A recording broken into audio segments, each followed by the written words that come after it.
రాజ్యాంగం కల్పించినటువంటి వ్యక్తి స్వేచ్ఛను హరించే అధికారం ఎవరికి లేదు.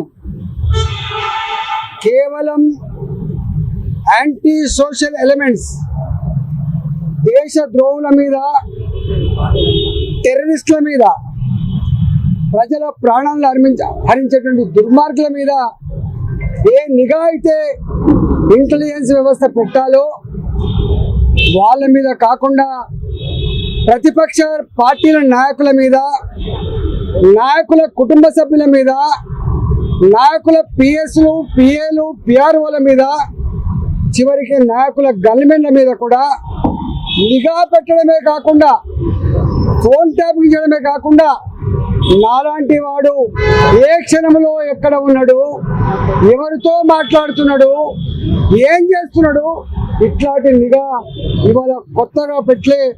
2018లో నేను హుజరాబాద్లో పోటీ చేసినాడు, నన్ను ఓడగొట్టాలని చెప్పి మొట్టమొదటి ప్రయత్నం జరిగింది.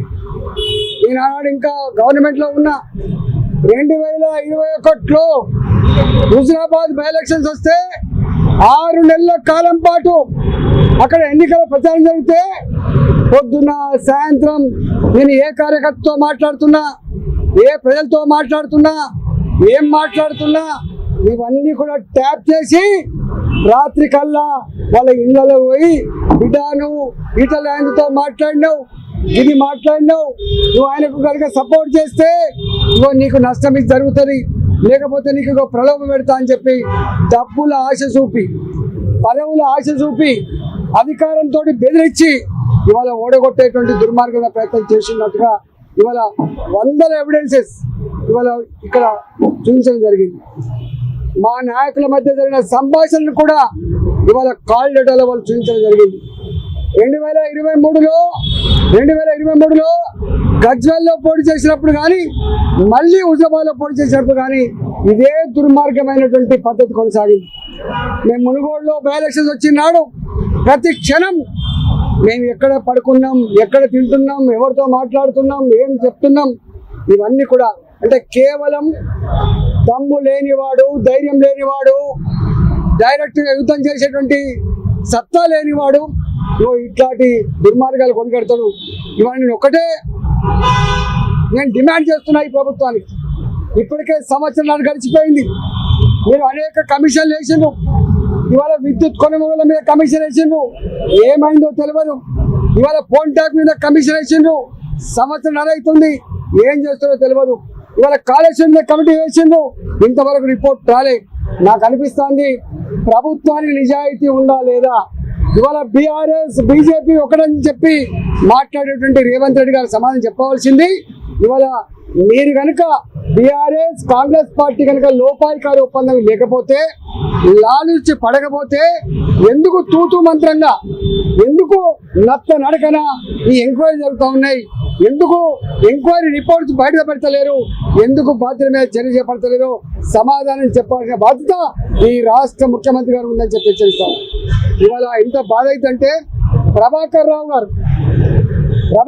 గారు డైరెక్ట్గా ఐపీఎస్ ఆఫీసర్ కాదు, ప్రభాకర్ రావు గారు ప్రమోట్గా ఐఏఎస్ కన్ఫర్డ్ అయ్యి ఇవాళ కేసీఆర్ తన సుట్టరికమా, తన చెప్తే పని నమ్మకంగా చేసేవాడా అంటే ఆఫీసర్లు చట్టానికి లోబడి పనిచేసే వాళ్ళు ఉండొద్దు, తన ఇష్టానికి లోబడి పనిచేసే వాళ్ళు ఉండాలని చెప్పి నిబంధనలకు విరుద్ధంగా ఎస్ఐబి అనేది ఒక బాధ్యతమైన సంస్థ, దానికి ప్రభాకర్ రావు గారిని మొట్టమొదటిగా నియమించారు.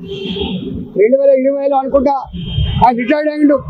ప్రభాకర్ రావు గారు రిటైర్డ్ అయిన తర్వాత మళ్ళీ ఆయనకు ఎస్ఐబిలో కొనసాగించడం అంటే ఎంత బాధ్యత రహితమో, నిబంధనలకు ఎట్లా విరుద్ధమో, కేంద్ర ప్రభుత్వ మార్గదర్శకాలను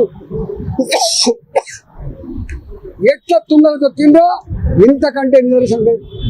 ఇదే ఎలిజిబిలిటీ లేని, ఒకవేళ ఆయన నిజంగానే ఎఫెక్టివ్గా పనిచేసే ఆఫీసర్ అయితే, గొప్పవాడే అయితే ఓఎస్గా పెట్టుకోవచ్చు, వేరే బాధ్యతలు పెట్టుకోవచ్చు, వాళ్ళ సలహాదారుగా నియమించుకోవచ్చు, సూచనలు సలహాలు తీసుకోవచ్చు, కానీ బాధ్యతాయుతమైన పోస్టుల్లో పెట్టద్దు. కానీ రిటైర్డ్ అయినటువంటి ప్రభాకర్ రావుని ఒక ఐపీఎస్ ఐజీపీ స్థాయిలో ఉన్న ఆఫీసర్ చేయాల్సిన డ్యూటీలో అక్రమంగా నియమించిండు. ఎస్ఐబిలో అక్రమంగా నియమించడమే కాకుండా చాలా కీలకమైన రాష్ట్ర భవిష్యత్తు కానీ దేశ భవిష్యత్తు కానీ ఇంటెలిజెన్స్ డిపార్ట్మెంట్ ఉంటుంది. ఈ ఇంటెలిజెన్స్ డిపార్ట్మెంట్ ఇవాళ రాష్ట్రంలో ముఖ్యమంత్రి దగ్గర ఉంటుంది. హోంమంత్రిగా ఉన్నప్పటికీ కూడా ఇవాళ లా అండ్ ఆర్డర్ ఈ ఇంటెలిజెన్స్ వ్యవస్థ మొత్తం కేసీఆర్ దగ్గరనే ఉంటుంది, ముఖ్యమంత్రి దగ్గరనే ఉంటుంది. మరి ఆ ఇంటెలిజెన్స్ కూడా ప్రభాకర్ రావు గారినే ఇల్లీగల్గా ఆయనకు ఎలిజిబిలిటీ లేకున్నా కూడా అంత కీలకమైన బాధ్యతలో 9 నెలల పాటు ఇంటెలిజెన్స్కి ఎస్ఐబికి వారు నియామకం కాబట్టి మొన్న వాళ్ళ ఇంటర్వ్యూ చూస్తూ ఉంటే ప్రణీత్ రావు గారు కావచ్చు, భుజంగరావు గారు కావచ్చు, లేదా రాధాకిషన్ రావు గారు కావచ్చు, ఇతరులు ఎవరు చెప్పినా పైన ఉండ మా అధికారుల యొక్క ఆదేశాల మేరకే ఇవన్నీ కూడా చేసినామని చెప్తా ఉన్నారు. అంటే సమాచారాన్ని సేకరించిండ్రు. ఇవాళ సమాచారాన్ని అందించడమే కాకుండా వాళ్ళు ఆదేశిస్తే దాన్ని కాలబెట్టేటువంటి దుర్మార్గాలు కూడా ఉడగట్టమని చెప్తున్నారు. దాన్ని మొత్తం తీసుకుపోయి మురికి కాలంలో వేసినాం, మూసిలో వేసామని చెప్తా ఉన్నారు.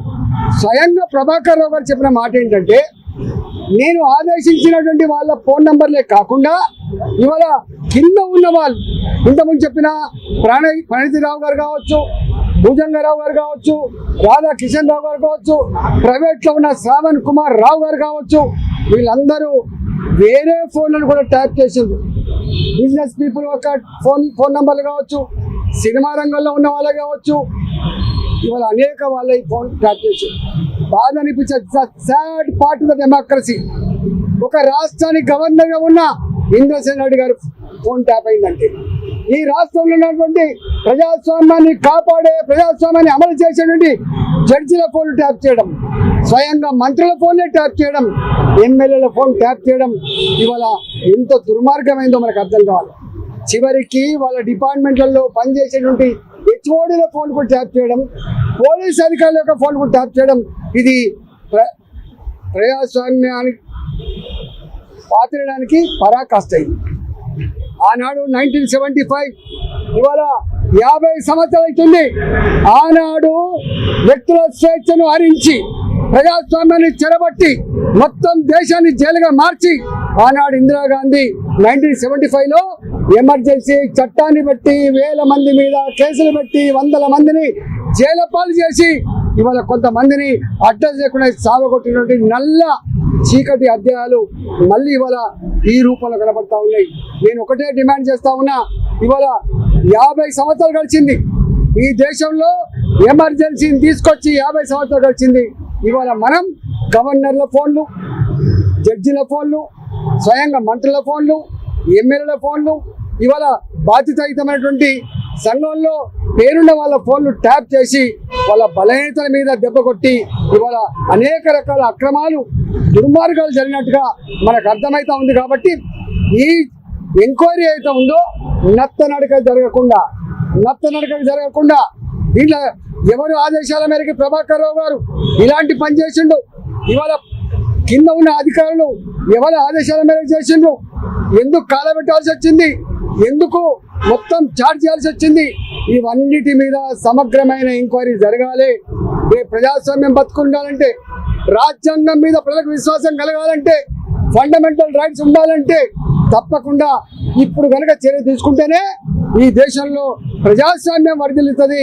ఈ దేశ ప్రజాస్వామ్య వ్యవస్థ మీద ప్రజలకు ఒక విశ్వాసం ఉండేటువంటి ఆస్కారం ఉంటుంది తప్ప లేకపోతే లేదు. కాబట్టి వాళ్ళు ఎంతటి వారైనా తప్పకుండా దీని మీద విచారణ సమగ్రంగా చేయాల్సిందే, దోషులను ఐడెంటిఫై చేయాల్సిందే, చట్ట ప్రకారంగా శిక్షించవలసిందే, ప్రజాస్వామ్యాన్ని కాపాడవలసిందే, ప్రజలకు ఒక గొప్ప సందేశం పంపాల్సిన బాధ్యత ఉందని చెప్పి నేను డిమాండ్ చేస్తా ఉన్నా.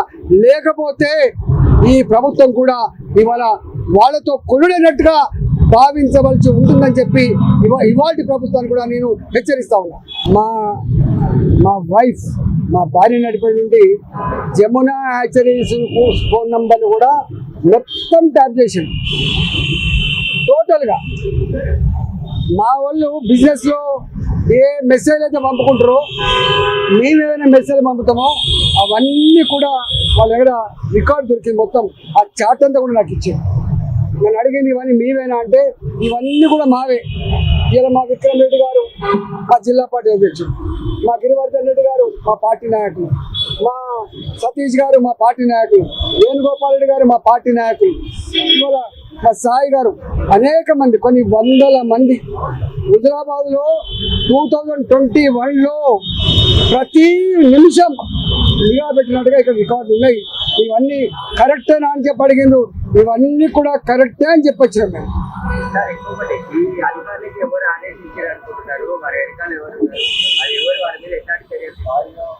ఇవాళ నేను మళ్ళీ చెప్తున్నా, ఇది శేషపిసలకు ఆస్కారం లేదు. ప్రణీత్ రావు గారు కానీ,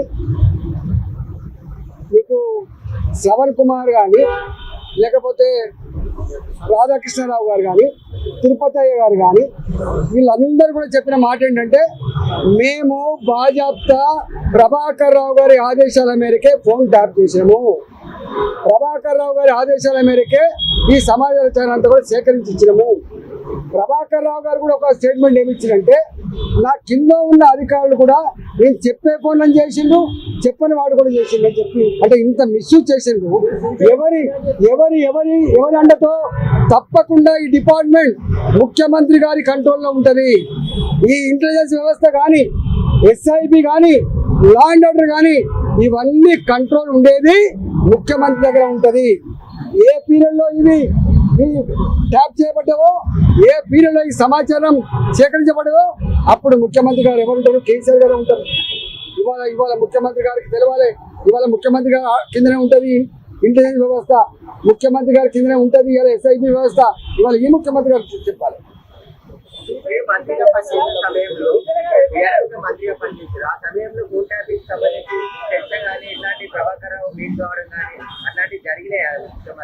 అసలు జనరల్ గా ఇంటెలిజెన్స్ వ్యవస్థ కానీ, ఎస్ఐబి కానీ, ఈ రెండు చాలా కాన్ఫిడెన్షియల్ గా పనిచేయాల్సిన డిపార్ట్మెంట్.